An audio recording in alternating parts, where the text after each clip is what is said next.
The orange tree by the porch. In a small village on the edge of gentle hills, the summers were always long and bright, filled with warm winds and the soft scent of fruit in the air. At the end of a stone path, beside an old wooden fence, stood a modest red-roofed house. In front of its porch, an orange tree had grown for more than 30 years, its roots deep in the earth like a witness of time. Mr. Thomas, the father, had planted this orange tree when his son, Daniel, was only 5. That day was a sunny spring morning. He dug a small hole, placed the young tree inside, then called Daniel over. The little boy's tiny hands dropped clumsy handfuls of soil around the roots. "From today, this will be your tree. It will grow with you, and you will grow with it," Thomas said, his voice both firm and gentle. Daniel never forgot those bright summers with the orange tree. When the fruit turned from green to golden orange, the whole garden seemed to shine. His mother would pick the ripe ones to make orange jam or press them into sweet, fresh juice. Mr. Thomas often put a wooden chair under the branches where father and son would sit, peel oranges and talk. "Do you see?" Thomas would say. "The tree only gives sweet fruit when someone patiently cares for it. Family is the same." As Daniel grew older, dreams of the city carried him away from the old home. Season after season, the orange tree still stood, with only Mr. Thomas faithfully watering, trimming, and waiting for the tiny white blossoms and the summer's ripe fruit. One year, Daniel returned. He had grown used to crowded streets, shining glass buildings, and modern cafes. The old village felt quieter than ever. On the porch, Thomas, now with white hair and a bent back, was carefully picking dry leaves at the tree base. The branches were heavy with oranges glowing bright in the afternoon light. Daniel froze, memories rushing back, the sweet scent of oranges drifting in the air. "You're back?" Thomas looked up with a slow smile. Daniel answered, his voice trembling. "I'm back. The tree is still so beautiful, Dad." Thomas only smiled, his rough hand stroking the cracked bark, as if touching an old friend.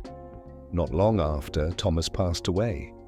The news struck Daniel like a blade cutting into memory. He returned for the funeral. The house was silent, strangely empty. The orange tree still stood, but the father's presence beside it was gone. After the ceremony, a neighbor whispered, "This land will be rebuilt soon. They plan to clear the old trees for new houses. The orange tree might not survive." Daniel froze. He walked around the tree, his hands trembling as he touched the cracks in the bark.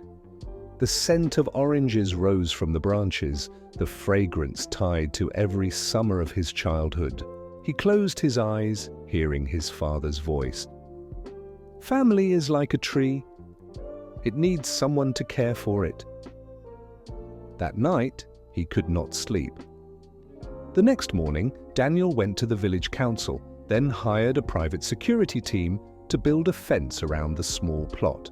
"I will pay to keep this orange tree. Whatever you build here, the tree must stay," he said, firmly.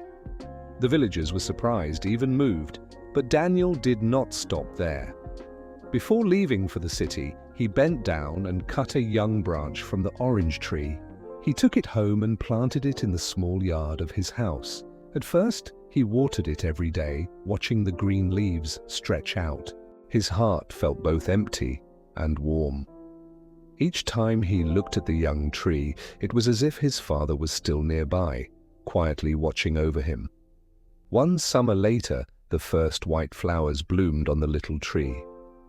Their gentle fragrance drifted across the balcony, mixing with the laughter of Daniel's young son. The boy ran out, shouting, "Dad, Grandpa's orange tree is flowering!"